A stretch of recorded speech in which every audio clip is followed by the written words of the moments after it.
Welcome to the Pod of Inquiry. Ready for some thought-provoking cerebral whipping and the destruction of ridiculous medical dogma? Want to shift those stale, moldy old paradigms? Well then, don that thinking cap of yours. Get down in the cave and join our host, Dr. Stephen Barrett, for this week's episode. Let's start spelunking. All right, everyone. Welcome back to the Pod of Inquiry. This week's episode is a continuation of my last week's episode with Sonny Yamasaki, who is a PhD in neuroscience. We will finish up our discussion of different spinal thalamic pathways of pain transmission and talk about ascending and descending information in the central nervous system. I think you'll find this very good. If you haven't listened to last week's episode, I would encourage you going back to that so that you can kind of jump into this episode where you know what's going on. So please enjoy this conversation that I have with Dr. Sonny Yamasaki. Okay. So I'm going to be focusing in this lecture on some of the cortical areas that I mentioned already and some of the brainstem areas in the periventricular gray, the periaqueductal gray, which have been known for a long time to be involved in pain and inhibition of pain. Sorry, my alarms are going off. Then we get into the brainstem, right? The nucleus raphe magnus is involved in this system. They contain enkephalin neurons, right? Inhibitory interneurons. They also release serotonin. And the raphe will project to most parts of the brain and spinal cord and deliver either enkephalin or in the endogenous endorphins, right? Endogenous opiates. Right. Or serotonin. And it's delivering both of those neurotransmitters to most of the central nervous system, both the brain and spinal cord. And then the locus coeruleus in the pons is really the storage house for norepinephrine. And just like the raphe, it projects to most parts of the brain and spinal cord to deliver norepinephrine. And it's going to go down and talk to the neurons in the dorsal horn and deliver norepinephrine to inhibit pain. Now, neurophysiologists and clinicians will say, well, wait a minute, that doesn't make sense because norepinephrine is an excitatory neurotransmitter. How can it be inhibiting the pain here? It should be making it worse. We'll get into that. Okay, so let's see. I think this is the picture of you and I are blocking some of this, but I think most of it can be seen here. So in a nutshell, what's happening, we're talking about the amygdala here, but in a nutshell, the diminution of pain starts at the prefrontal cortex. And the prefrontal cortex is a part of the brain that controls our intention. So when we want to turn the light switch on, the prefrontal cortex is telling motor cortex, hey, move the hand toward the wall and flip that switch on. So prefrontal cortex is very much involved in consciousness and the decision to do things. And the prefrontal cortex is experiencing that pain signal, and it's saying, hey, we need to make an intention here to really start to try to turn down the volume, as you were saying, Steve, turn down the volume of the pain. And it's going to talk to the amygdala. It's going to talk to the insula, which is right here. It's just behind that yellow part. It's going to talk to the cingulate cortex here. And it's going to say to all of them, prefrontal cortex is telling all of these, hey, someone talk to the brainstem to turn down the volume of the pain. So that's what this slide is showing. And the amygdala is one of those areas, right? And we'll talk about each of these. So, Sonny, before you go on, would you consider the amygdala as kind of like it's like maybe the control switch for or the descending pathways from the cortical activity, from the executive function, from the prefrontal cortex. It's a like master control switch area. You could think of it like that, yeah. I think that the amygdala is involved in that. The insula is involved in that. The cingulate cortex is also involved in that. But yeah, we could think of the amygdala as you're saying, the gateway. Because isn't it the kind of like the center for emotions? When the ancestral man was running from the tiger, the amygdala would get lit up, and then that would start all of this other stuff happening, right? That's right. Yeah. And so it's a very emotional component, but the anterior cingulate is also very emotional. And as you would expect, it's all the negative emotions that we experience for the pain pathway, right? Right. Okay, so the amygdala is gonna go down and talk to the PAG, and that's in the next slide.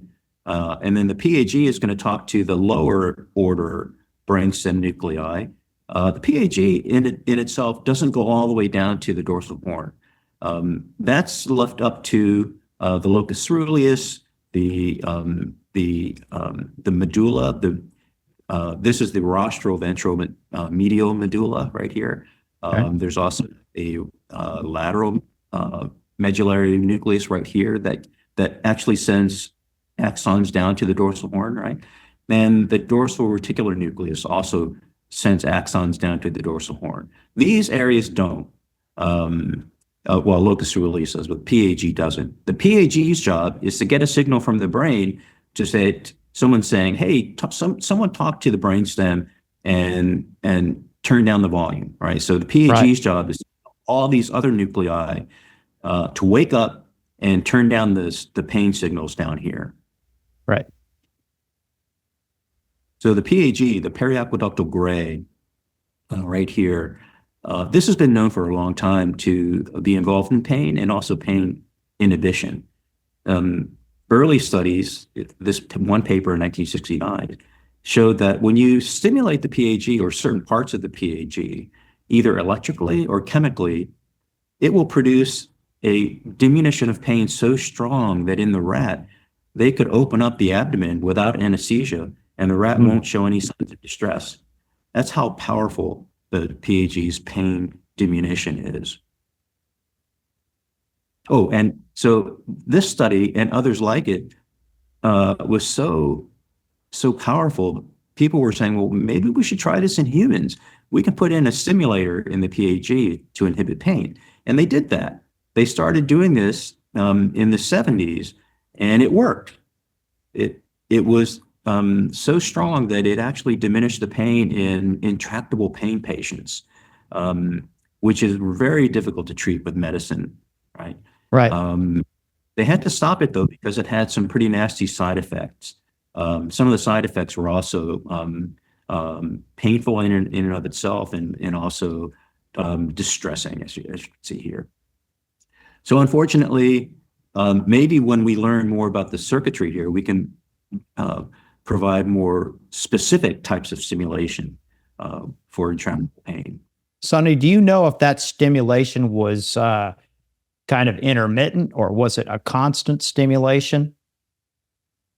I don't know, but since we're talking about the 1970s and the late 60s, it was probably continuous. Because I'm wondering if they could get over some of those side effects if they just had some kind of an intermittent stimulus. Yeah, there's a lot we can do now, right? With deep brain stimulation and similar types of things for epispinal stimulation. Yeah, that's a really good question. I don't know the answer to that. Now, locus coeruleus, this is providing norepinephrine to most of the brain and spinal cord. And it is sending norepinephrine down to the dorsal horn. And this is where we get into that conundrum of, epinephrine is an excitatory neurotransmitter, but the receptors in the dorsal horn for norepinephrine noradrenaline are actually the alpha-2 noradrenergic receptors, which are inhibitory. So it's not the excitatory. It's the same neurotransmitter, but with it's lopping onto an inhibitory receptor in the dorsal horn and inhibiting the pain. So, you have to think of a divine being, right? To set all of this up Right. beautifully. Right. Okay, anyway, let's not go there, at least for this lecture. Well, this is the kind of stuff that made me want to go there, because when you start getting into this, it's hard to imagine that something so sophisticated and just with all of these entwined different mechanisms, how it can happen. Absolutely. I'm just looking at the clock. It's already been an hour. Wow. So, well, let's keep going because this is so good. Let's finish her up. And okay. We may just break this into 2 episodes like I usually do. But, when I get you and Scott on, this stuff is so good. And so let's keep going on. This is great stuff. Okay. Let's see. So now we're talking about the rostral ventral medial nucleus in the medulla. So that's down here. And we can almost think of this as the brainstem's version of the amygdala. This is the gateway in the medulla, which is really sending a lot of strong signals down to the dorsal horn, right? And to inhibit the pain. Let's see. I'm going to skip a lot of this. So let's just think of this as the medulla's gateway to inhibit pain. Hold on. All right. Let's see. So we'll come back to this in a minute. The ventrolateral medulla right here, just to the side, the lateral side of the RVM, is another very powerful area of the medulla that will inhibit pain in the dorsal horn. So this is actually interesting. When you stimulate the VLM, it will produce a very powerful inhibition of pain for a long time. So get back to where you were talking about, Steve, just a single stimulus episode of the VLM will produce strong inhibition for a long time. And what's interesting from the circuitry perspective is these these second order neurons in the neospinal thalamic tract and the archae and the paleospinal thalamic tracts are going to go up, as we said before, going up to the brain and giving off collaterals to the VLM as one of these reticular formation nuclei. And then the VLM in turn is going to send a very strong feedback loop right back to the same neurons that projected to it. So because the neospinal thalamic tract crosses the midline and goes up to the other side, the VLM on that side is going to go back and inhibit that same neuron on the other side of the brain. So there has to be a crossover for the VLM axons too, going down bilaterally to both dorsal horn. So that's a really part that's overlooked in a lot of papers. Okay, then the dorsal reticular nucleus. Yeah, I think I'm going to skip the dorsal reticular for this lecture this talk, because it's adding let's say a conundrum to this whole system. The dorsal reticular nucleus, when it's activated, facilitates pain. It doesn't inhibit pain. So this is going down and it's activating the dorsal horn to make the pain signal even stronger. So this does play a role in the inhibition, but in a negative way. When you stop stimulating the dorsal reticular nucleus, you're going to stop sending that facilitatory signal to the dorsal horn. So you're not going to be amplifying the pain as much if you're not stimulating this. Is that clear? Yeah. It's also confusing, because why would we have these intricate pathways that inhibit, and then all of a sudden we've got one that's going to disinhibit the inhibit? Before we continue with this great discussion, I just want to take a quick break to acknowledge this week's sponsor. I'm constantly exploring new avenues to enhance well-being and address any health concerns. Today, I'm thrilled to introduce you to an exciting supplement called Stem Regen, which I take daily and genuinely believe could revolutionize your health journey as well.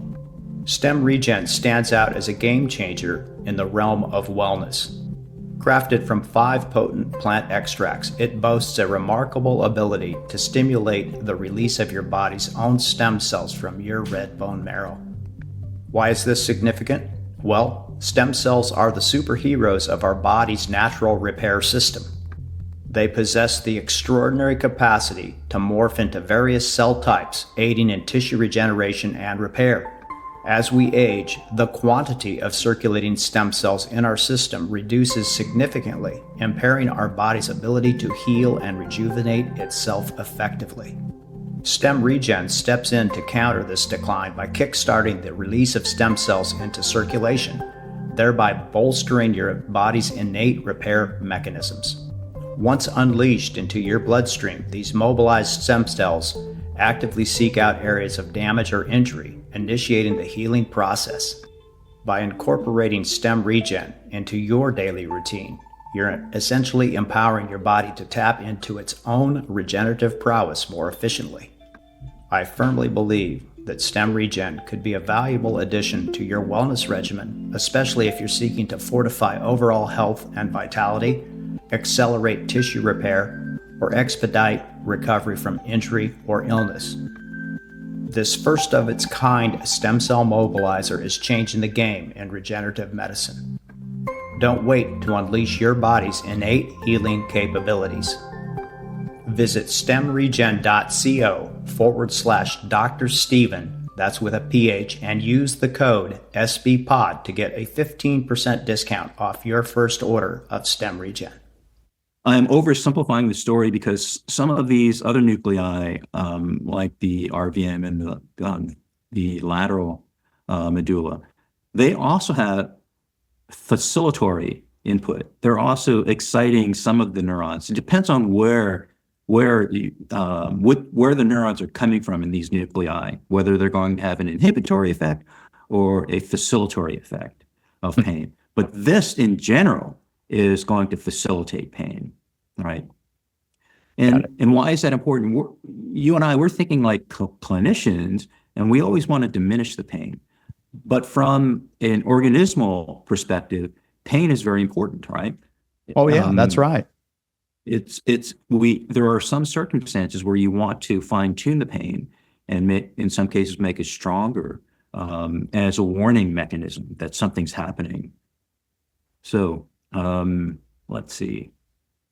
I'm not going to go into this as much, but I will say this. It does contribute to the diminution of pain when you do something like a nerve decompression procedure, because the nerve decompression is going to reduce the amount of pain heading up to the brain, and it's going to stop exciting the dorsal reticular nucleus. So it's going to unmask or mask this, right? And now you're not getting that facilitatory input, the excitatory input. Yeah. So Sonny, I think you made a great point. I just want to interject that, pain is like,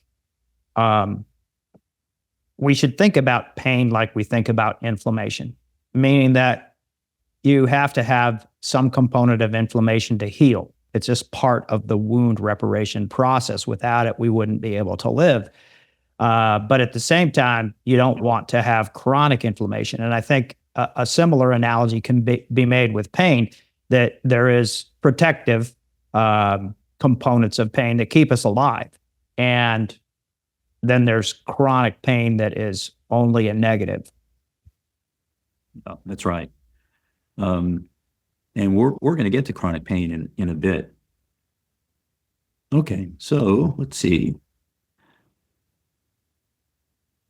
There's I do want to talk a little bit about this. Diffuse noxious inhibitory control, DNIC.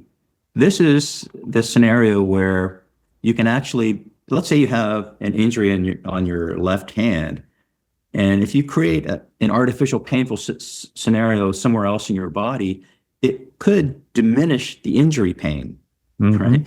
So it's some people will call it where pain is inhibiting pain, right? And this is where you create pain in more than one place in the body to inhibit the pain in the injury site. And, I mentioned this to some friends and they said, I do that, when my son has pain, I'll kind of like slap him on the other arm or Right. pinch his shoulder, right? And it could have an effect of reducing the pain at the injury site. So that's what this is, DNIC, all right? And let's see, in ancient times, supposedly they would put hot irons on different parts of the body to inhibit the pain at the injury. I tried to find articles on that. I couldn't find it anywhere.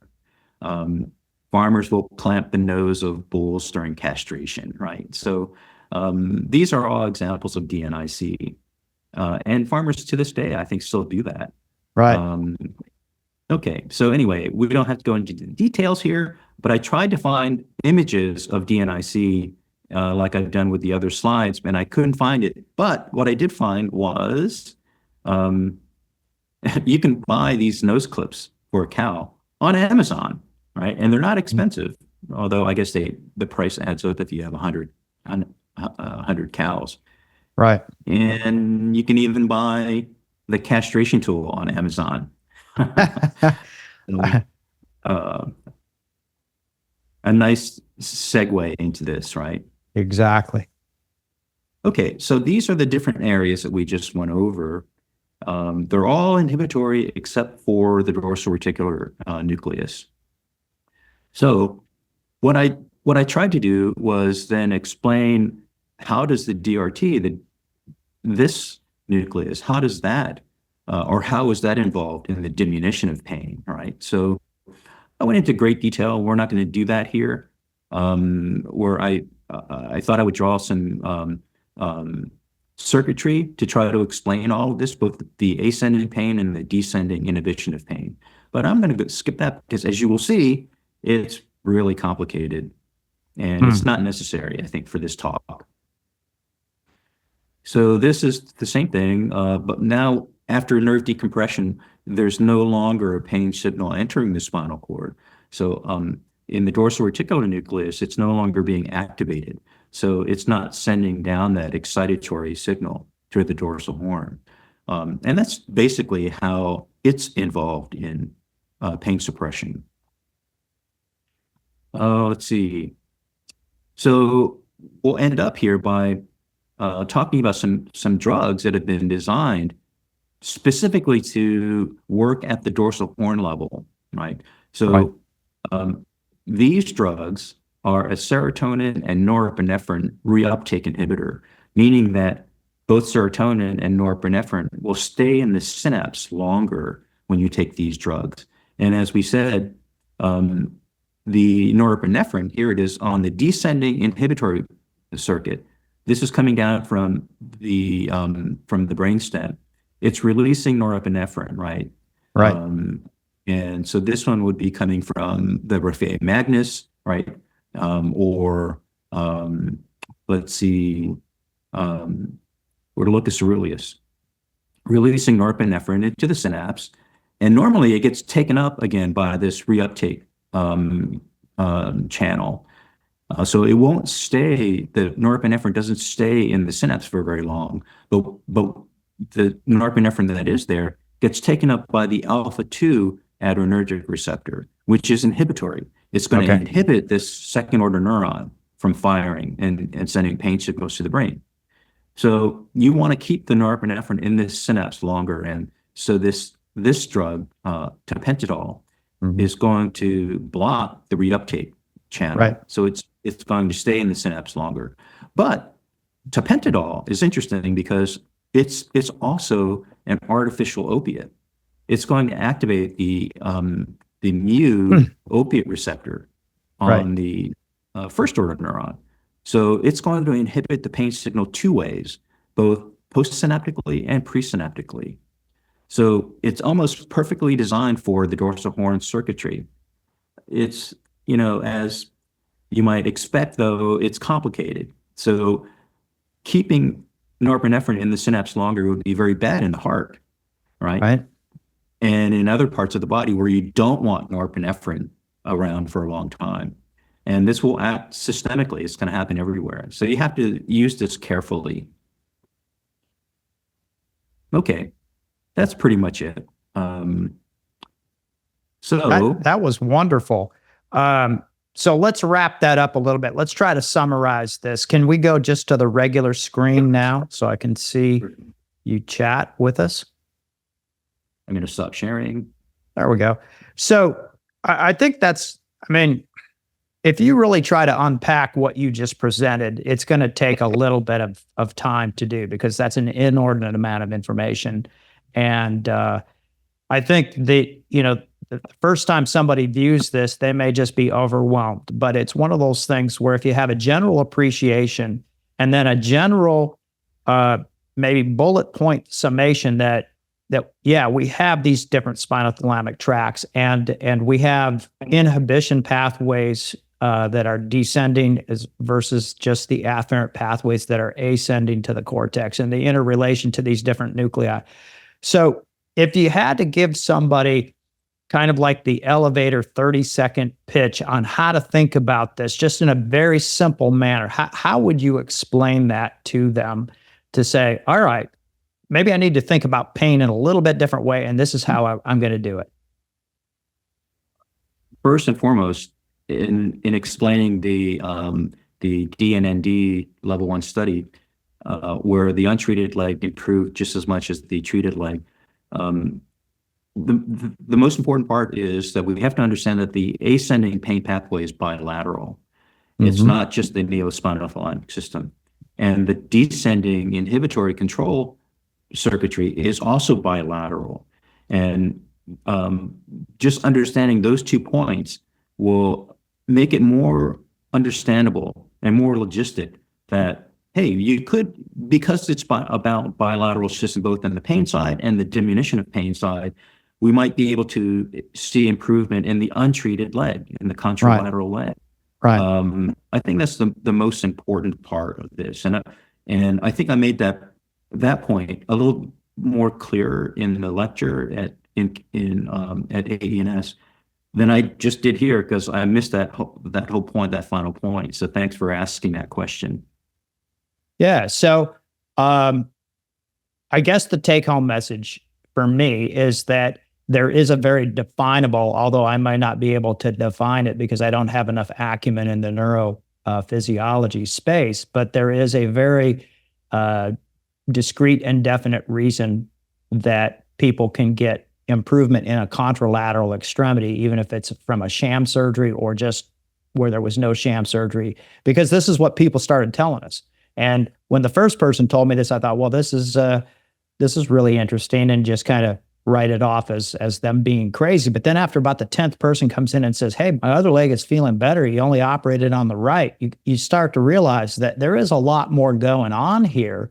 And then when you look at this, it's like, wow, it makes sense now. So I think if you don't get anything from this talk at all, if somebody comes in and you've done surgery on one side and they say they feel better on the other side, they're not crazy and you're not crazy.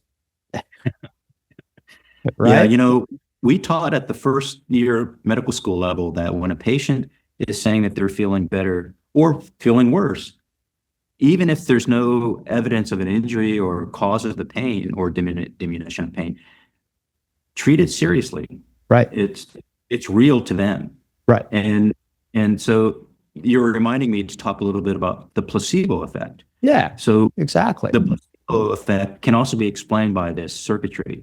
And the way to think about that is it's starting up at the prefrontal cortex, the high order cortical area that is taking the perceptive pain and making the intention to reduce it.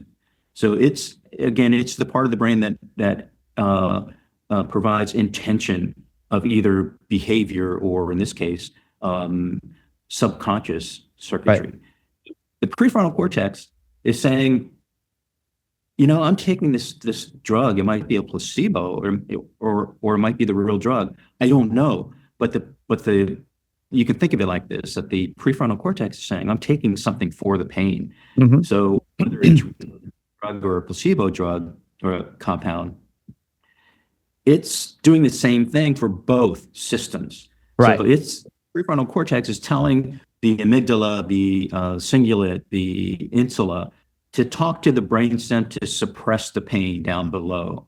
Right. So, I think clinicians tend to think, and scientists tend to think of placebo as some artificial, nonsensical thing that can't be explained, but it's part of the same system. Right. So when we say, or when Dr. Rosen says in his paper that, it could have been the placebo effect, most clinicians will take that negatively. But if you think of the placebo effect as just as real, with the same circuitry involved as a gunshot wound, Mm-hmm. then you'll start to understand that, hey, there's validity in that placebo effect.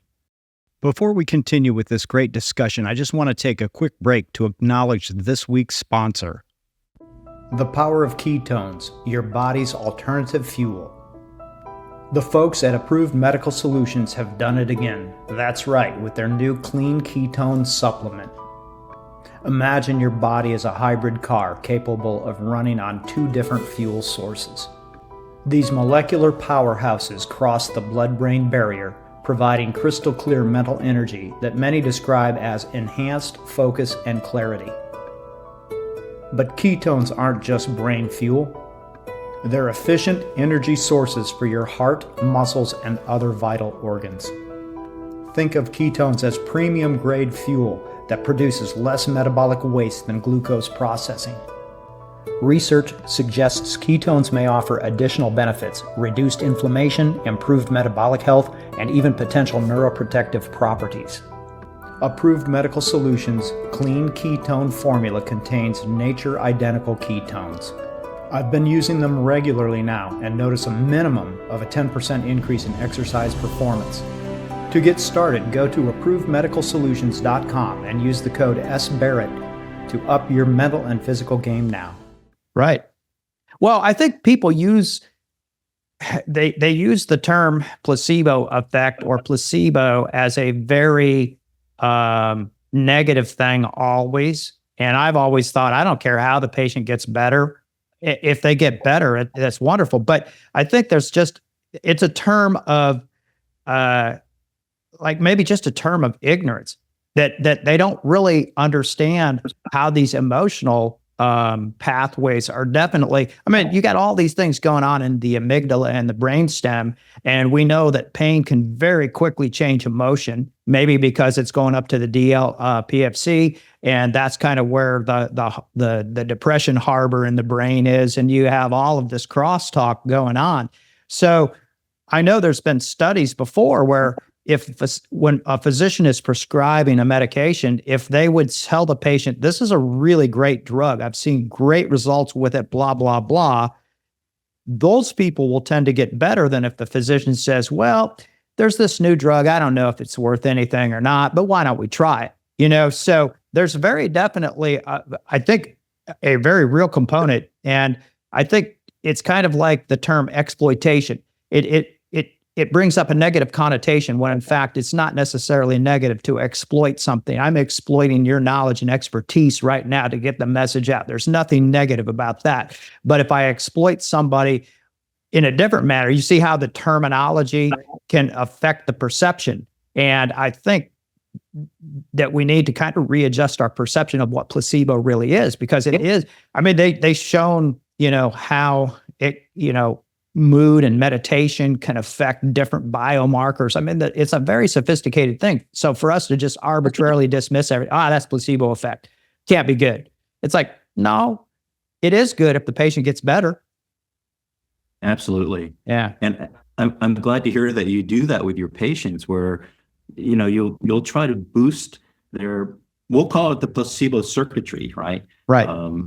by saying, there's a lot of really strong evidence that this drug it will really work, and it works on a high percentage of the patients who take it. That one sentence Right. could make a difference, right? Right. And it's okay if it's a placebo acting or not. Right. Well, Sonny, thanks so much for coming on. It was really great to see this lecture at the ANS. I enjoyed it even more today, and I think it's one of those things where I could watch it a couple more times and just get that much more out of it because it's so deep. And I know you put a heck of a lot of work in on this thing, and sometimes those things don't get appreciated. But I can tell you the people of ANS have really appreciated what you've contributed to the Nerve Society, and I thank you for that. And I just thank you for being able to hang out with you so I can learn, because I always have fun. I think the next meeting we have to do is a wine-oriented meeting so that we can expand our neurosensory experience. I like that idea.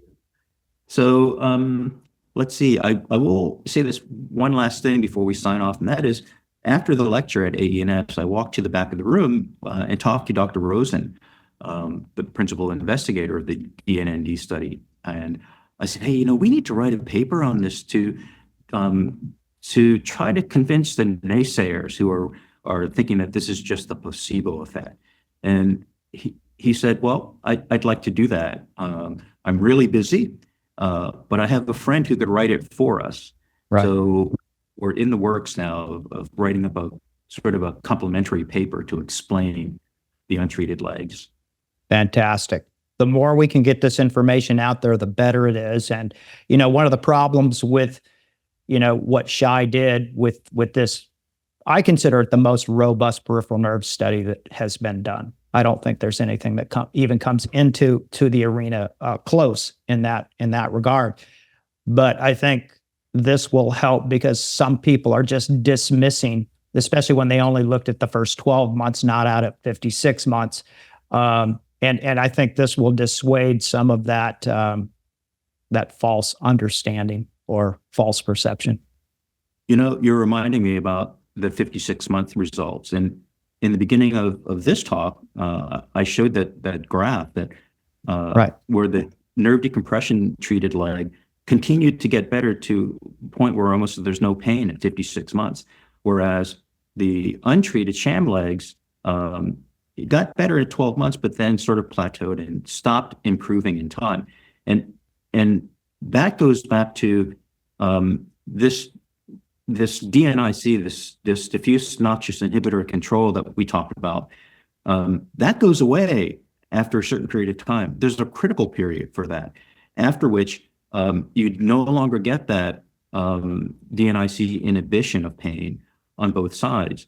And that goes to the same point that they were saying at the seminar.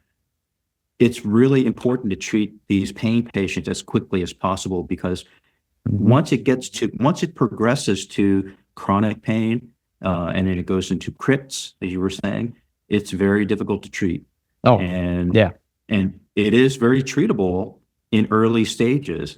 But you know this better than most, Steve, that the referral path of these patients that you see don't believe in nerve decompression. So they're thinking, well, there's nothing to do except give them drugs. Right. So they're not treating the pain until it gets to intractable pain or crypts. So, but even then, those patients see improvement with nerve decompression. So the take-home message is you need to treat this before the descending inhibition goes away.